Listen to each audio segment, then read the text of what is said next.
আসসালামু আলাইকুম। আশা করছি সবাই ভালো আছো। তো এই তো নতুন একটা দিনে আমি আরেকটা ব্লগ নিলাম। তো আজ সকালবেলা নাস্তার পর শুরু করলাম আর কি। তো এই তো ডিম ভেজে নিচ্ছি, সকালবেলা নাস্তাটা খাবো। তো নাস্তা খেয়ে একটু কফি খাবো। তো কফি খাওয়ার জন্য দুধটা গরম করে নিচ্ছি, তারপরে এই তো কফিগুলো রেডি করে নিচ্ছি আর কি।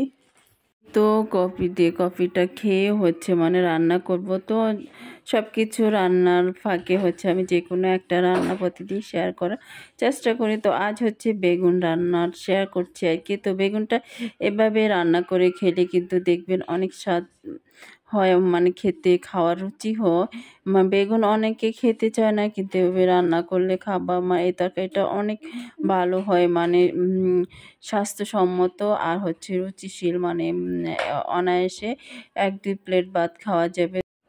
তো বেগুন বাছার পরে আলুগুলো তৈলে ভেজে নিচ্ছি, আলাদা আলাদাভাবে ভেজে নিয়ে তারপরে তুলে নিলাম।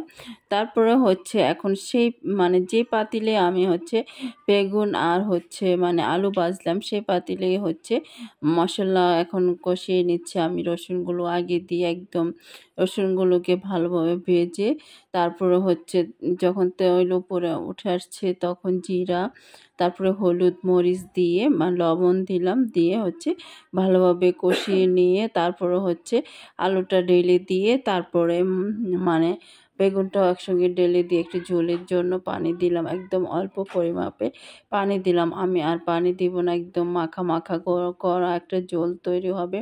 তো দেখতেই পাচ্ছেন সবাই, তরকারির কালারটা এত সুন্দর হলো, যেরকম দেখতে সুন্দর খেতেও কিন্তু অনেক ভালো লাগলো।